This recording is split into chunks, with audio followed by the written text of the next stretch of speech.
바울처럼 우리 역시 하나님이 택하신 그런 존재다라고 하는 이 사실 때문에 감격과 감사로 나아갈 수 있는 저와 여러분들이 되어야 될 줄 믿습니다. 안녕하세요. 이태희 목사입니다. 오늘도 우리에게 은혜로운 귀한 날 허락하신 주님께 감사를 드립니다. 오늘 우리에게 은혜를 주실 하나님의 말씀은 로마서 9장 1절에서 13절까지의 말씀입니다. 제가 세번역 성경으로 읽도록 하겠습니다. 나는 그리스도 안에서 참말을 하고 거짓말을 하지 않습니다. 내 양심이 성령을 힘입어서 이것을 증언하여 줍니다. 나에게는 큰 슬픔이 있고 내 마음에는 끊임없는 고통이 있습니다. 나는 육신으로 내 동족인 내 결례를 위하는 일이면 내가 저주를 받아서 그리스도에게서 끊어질지라도 달게 받겠습니다. 내 동족은 이스라엘 백성입니다. 그들에게는 하나님의 자녀로서의 신분이 있고 하나님을 모시는 영광이 있고 하나님과 맺은 언약들이 있고 율법이 있고 예배가 있고 하나님의 약속들이 있습니다. 족장들은 그들의 조상이요 그리스도도 육신으로는 그들에게서 태어나셨습니다. 그는 만물 위에 계시며 영원토록 찬송을 받으실 하나님이십니다. 아멘. 그러나 하나님의 약속의 말씀이 패했다고는 할 수 없습니다. 이스라엘에게서 태어난 사람이라고 해서 다 이스라엘 사람이 아니고 아브라함의 자손이라고 해서 다 그의 자녀가 아닙니다. 다만 이삭에게서 태어난 사람만을 너희 자손이라고 부르겠다 하셨습니다. 이것은 곧 육신의 자녀가 하나님의 자녀가 되는 것이 아니라 약속의 자녀가 참 자손으로 여겨지리라는 것을 뜻합니다. 그 약속의 말씀은 내년에 내가 다시 올 때쯤에는 사라에게 아들이 있을 것이다 한 것입니다. 그뿐 아니라 리브가도 우리 조상 이삭 한 사람에게서 쌍둥이 아들을 수태하였는데 그들이 태어나기도 전에 무슨 선이나 악을 행하기도 전에 택하심이라는 원리를 따라 세우신 하나님의 계획이 살아있게 하시려고 또 이러한 일이 사람의 행위에 근거하는 것이 아니라 부르시는 분께 달려 있음을 나타내시려고 하나님께서 리브가에게 말씀하시기를 형이 동생을 섬길 것이다 하셨습니다. 이것은 성경에 기록한 바 내가 야곱을 사랑하고 에서를 미워하였다 한 것과 같습니다. 아멘. 한 대학생 아들이 있는데요. 이 아들은 지방에서 서울에 올라와서 서울에서 친구들과 함께 자취를 하고 있었던 한 아들입니다. 그런데 어머니께서 지방에서 오랜만에 아들을 위하여서 이것저것 반찬을 챙겨서 아들에게 택배로 보내주셨습니다. 그런데 어머니께서 보내주신 그 반찬을 아들은 먹지 않고 함께 자취하는 다른 친구들이 다 먹게 되었다라고 하면 그 어머니의 마음은 어떨까요? 많이 속상하실 것 같습니다. 바울은 유대인입니다. 그런데 이 유대인들은요, 상대적으로 예수 그리스도를 믿고 구원의 은혜와 그 사랑 가운데 나아가는 사람들이 상대적으로 참 적었습니다. 바울은 오늘 우리가 읽은 본문 9장에서 이 부분을 상당히 안타까워하고 속상해하고 있습니다. 유대인들은요, 그들이 받은 특권이 참 많이 있습니다. 실제로 아브라함의 혈통적인 그러한 후손들이지요. 말 그대로 하나님의 택함을 받은 그러한 민족이 바로 이 유대인들, 이스라엘 백성들이었습니다. 그런데 그들은 메시아, 곧 그리스도가 그들 가운데 오셨음에도 불구하고 그 예수님을 주로 받아들이지 못하고 오히려 다른 메시아를 찾고 있는 그러한 안타까운 모습이 있습니다. 마치 지방에서 어머니께서 보내주신 그런 좋은 반찬들이 많이 있음에도 불구하고 이 아들은 편의점 음식을 늘 먹는 것과 마찬가지인 것이죠. 바울은 바로 그 모습이 너무 안타까웠습니다. 이스라엘 백성들이 정말 하나님의 은혜 가운데 있었고 또 그들에게는 하나님의 율법이 있었고 또 그들에게는 하나님의 약속들이 있었습니다.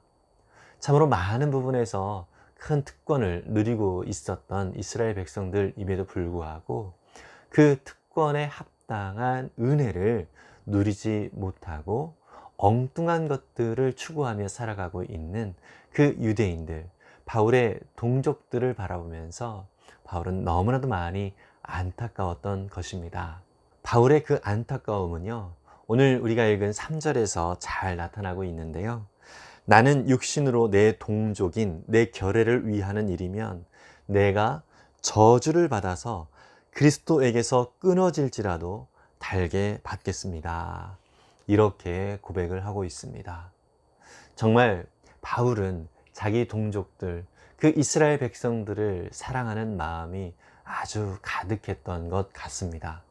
이러한 고백은 마치 부모가 자식을 대신하여서 몸이 대신 아팠으면 좋겠다라고 이야기하는 것과 비슷한 표현인 것이죠. 이것은 출애굽기 32장 32절에서 모세가 이스라엘 백성들이 죄악 가운데 있을 때 하나님, 저의 이름이 생명책에서 지워지는 한이 있다 하더라도 저들을 용서해 달라고 기도했던 것과 마찬가지인 것입니다. 예수님은 바로 이 유대인의 혈통에서 태어나신 분이십니다. 어쩌면 그 누구보다도 더 친밀하게 예수님을 알고 또 예수 그리스도 안에서 누리는 놀라운 은혜와 복을 누려야 될 사람들이 바로 이 유대인들, 이스라엘 백성들임에도 불구하고 오히려 이방인들보다도 풍성함을 누리지 못하고 있는 이 안타까운 현실 때문에 바울은 슬퍼하고 괴로워하고 있는 것 같습니다.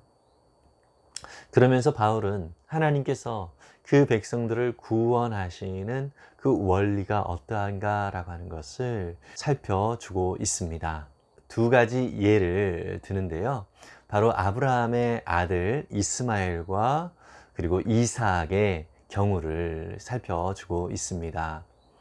하나님께서 아브라함에게 약속하신 그 아들은 이삭뿐이었습니다. 이스마엘은 육신의 아들이었죠. 하나님의 복은 바로 이 이삭을 통하여서 그 이삭의 후손들에게 계속 이어지게 되었습니다. 그리고 나서 이삭의 아내인 리브가가 낳은 두 아들 에서와 야곱의 경우를 살펴보고 있는데요. 이 둘 중에서 바로 하나님은 야곱을 택하여 주셨다라고 말씀을 하고 있습니다. 그런데요, 이렇게 하나님께서 그 사랑하는 자들을 택하시는 방법이 사실 우리가 이해하기가 좀 어려운 방법을 취하시는 것 같습니다. 오늘 본문의 11절에 보니까 그들이 태어나기도 전에 무슨 선이나 악을 행하기도 전에 택하심이라는 원리를 따라 세우신 하나님의 계획이 살아있게 하시려고 또 이러한 일이 사람의 행위에 근거하는 것이 아니라 부르시는 분께 달려 있음을 나타내시려고 하나님께서 리브가에게 말씀하시기를 형이 동생을 섬길 것이다 하셨습니다 라고 표현을 하고 있습니다. 여러분, 이 표현이 사실 우리가 이해하기가 좀 어렵습니다.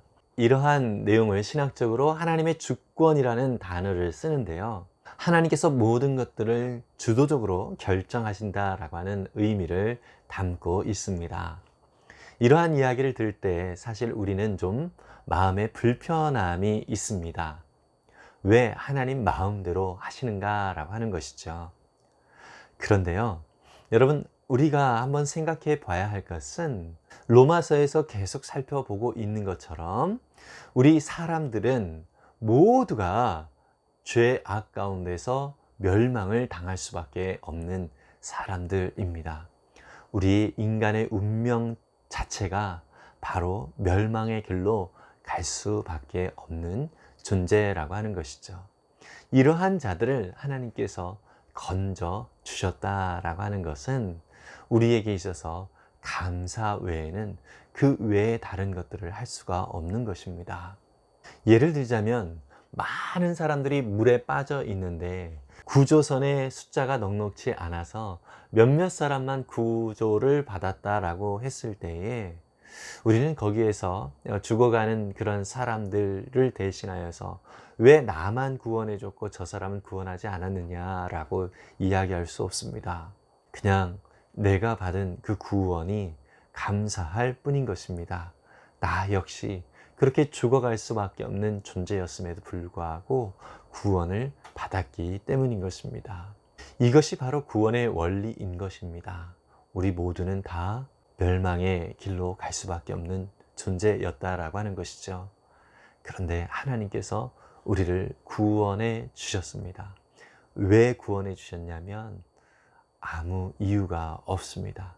우리로서는 어떠한 이유를 댈 것이 없다라고 하는 것입니다. 조금 더 착하게 산 것도 아니고요.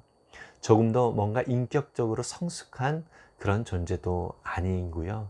또 외적으로 어떠한 조건이 더 좋아서 우리가 구원을 받은 것이 아니라 전적으로 하나님이 우리를 택하여 주셨기 때문에 구원을 받았다라고 하는 것입니다.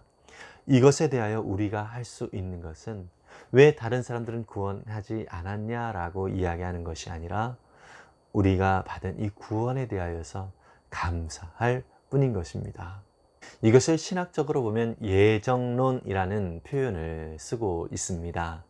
예정론이라고 하는 단어를 우리가 들을 때에 참 이해하기가 쉽지 않습니다. 그런데 여러분, 예정론은 하나님께서 처음부터 택하셨다라고 하는 그러한 차원에서 우리가 보통 생각을 하고 있지만, 오늘 본문과 같이 예정론에 관한 이야기를 하고 있는 당사자인 이 바울의 입장에서 보면은요, 바울 역시도 자기가 구원을 받을 만한 조건이 아무것도 없었습니다. 오히려 여러분들 아시겠지만 바울은요, 예수님을 믿는 사람들을 잡아다가 핍박을 하던 사람이 바로 바울이었습니다. 바울이 자기 자신을 생각해 볼 때 자기가 구원을 받을 만한 그러한 이유가 전혀 없는 것이죠. 그리고 하나님의 그 놀랍고 크신 그 은혜 가운데 지금 이렇게 살아가고 있는데 그 은혜를 받을 만한 자격이 자기에게는 눈꼽만큼도 없다는 사실을 깊이 깨닫게 되는 것입니다. 이것을 설명할 길이 없는 것입니다. 그래서 가장 잘 설명할 수 있는 유일한 방법이 바로 하나님께서 나를 택하셨다, 이렇게 말할 수밖에 없는 것입니다.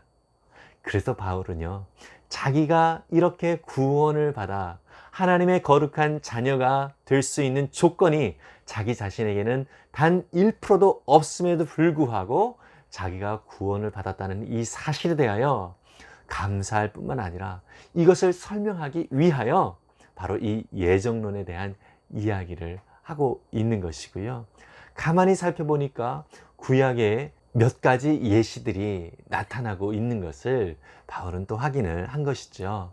그래서 이스마엘과 이삭에 대한 내용과 그리고 에서와 야곱에 대한 내용을 언급을 하고 있는 것입니다.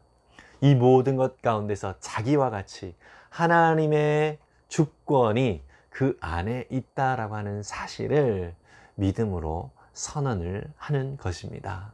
저와 여러분들이 하나님의 은혜에 감격할 수 있는 그런 마음이 있고 또 하나님의 뜻대로 살고자 하는 그런 마음이 있다면 이것은 우리 스스로 생겨난 마음이 아니라는 것이죠. 오직 하나님의 은혜로 우리 가운데 주어진 것이다 라는 사실을 우리가 기억하면서, 마찬가지로 바울처럼 우리 역시 하나님이 택하신 그런 존재다라고 하는 이 사실 때문에 감격과 감사로 나아갈 수 있는 저와 여러분들이 되어야 될 줄 믿습니다.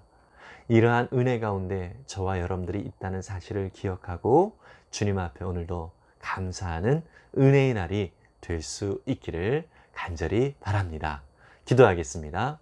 사랑의 주님, 바울은 자기 자신의 그 구원의 은혜가 너무나도 크고 놀라운 것임에 참 감사할 뿐만 아니라 더불어서 자기 동족인 그 유대인들, 그 이스라엘 백성들을 향하여서 참으로 안타깝고 또 가슴 아픈 그러한 마음의 표현을 하고 있는 것을 살펴보았습니다. 아버지, 우리에게 주신 이 구원의 은혜가 너무나도 크고 놀라운 것임을 다시 한번 우리가 기억하게 해주시고, 이것이 내 안에서만 머무는 은혜가 아니라 우리의 이웃들과 우리의 가족들과 주님을 알지 못하는 모든 사람들을 향한 안타까운 마음을 오늘 바울과 같이 품을 수 있게 해 주옵소서. 오늘도 우리를 구원하신 주님의 은혜에 감사하며 또 그 구원의 은혜를 풍성하게 나누는 우리의 모든 삶이 되게 해 주옵소서. 감사드리며 예수님의 이름으로 기도했습니다.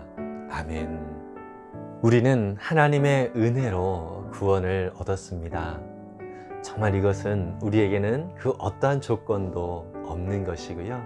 전적으로 하나님의 신실하신 손길 때문에 그 구원의 자리까지 우리가 나아갈 수 있었음을 다시 한번 기억하고 감사할 수 있는 우리가 되기를 바랍니다.